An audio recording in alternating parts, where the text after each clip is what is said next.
Alright dear students, तो इस video में हम डिस्कस करने जा रहे हैं प्रोड्यूसर्स इक्विलिब्रियम थ्रू टीआरटीसी अप्रोच में क्या डायग्राम बनाकर आना है।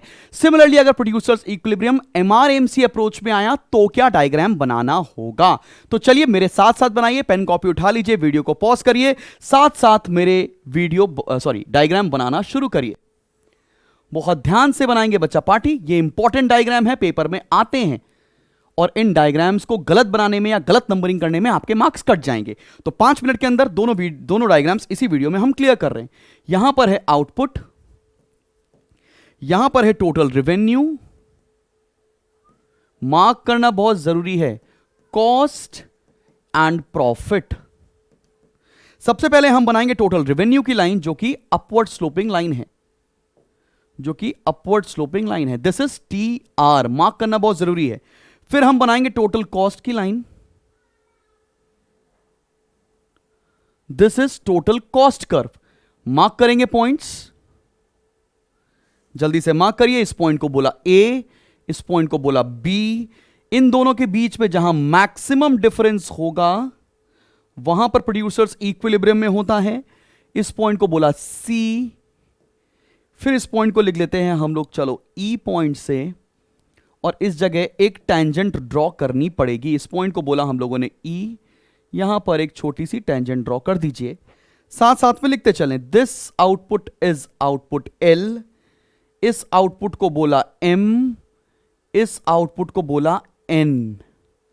ठीक है, कई बार हमको स्कूल में बोला जाता है कि हमको टोटल प्रोडक्ट लाइन भी बनाकर आनी चाहिए। मेरे हिसाब से आप टोटल प्रोडक्ट लाइन भी बनाकर आ जाइए, कहीं ऐसा ना हो जाए कि किसी वजह से नंबर कट जाए, तो मेरे हिसाब से बनाना चाहिए। तो चलो भाई, मैं टोटल प्रोडक्ट लाइन भी बना देता हूं। दिस इज टोटल प्रोडक्ट, इस जगह पर हाईएस्ट है,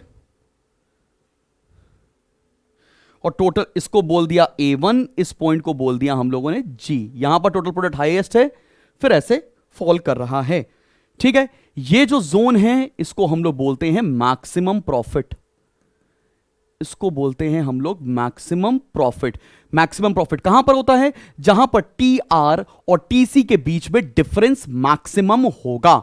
ठीक है, अब एक बात समझिए, ये पॉइंट बी और इस पॉइंट का भी नाम रख देते हैं, इस पॉइंट को बोलते हैं अपन लोग डी।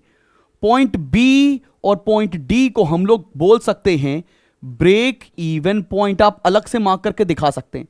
इस पॉइंट के पहले क्या होता है? लॉस होता है, बिकॉज फर्म की टोटल कॉस्ट ज्यादा है और रेवेन्यू कम है।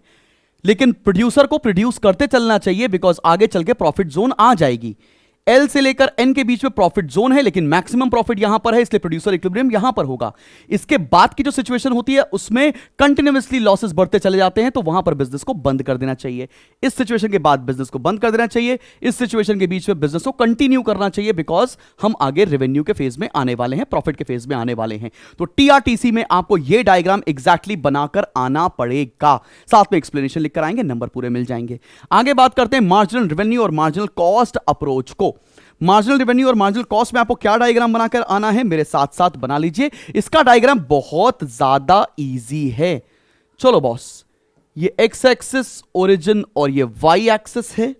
यहां पर आएगा आउटपुट, यहां पर आएगा प्राइस, ये है हमारा AR इक्वल टू MR, मतलब यहां पर लिख देते हैं MR, ये P, और ये है हमारी मार्जिनल कॉस्ट, ये है हमारी मार्जिनल कॉस्ट। इसको मार्क कर लीजिए, बिकॉज MRMC अप्रोच बना रहे हैं, MR और MC को ही प्लॉट करना जरूरी है। ये पॉइंट P है, ये पॉइंट R है, ये पॉइंट K है, इसको बोल दिया Q0 और इसको बोल दिया Q1।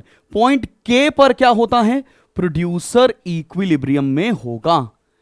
इस पॉइंट पर प्रोड्यूसर इक्विलिब्रियम में क्यों होता है? बिकॉज दो कंडीशन होती है, MR should be equals to MC and MC should cut MR from below. इस पॉइंट पर MC is cutting MR from below, इसलिए इस पॉइंट पर प्रोड्यूसर इक्विलिब्रियम में होगा। MRMC अप्रोच के केस में आपको यह पूरा डायग्राम बनाकर आना है। चलिए मिलते हैं अगले वीडियो में।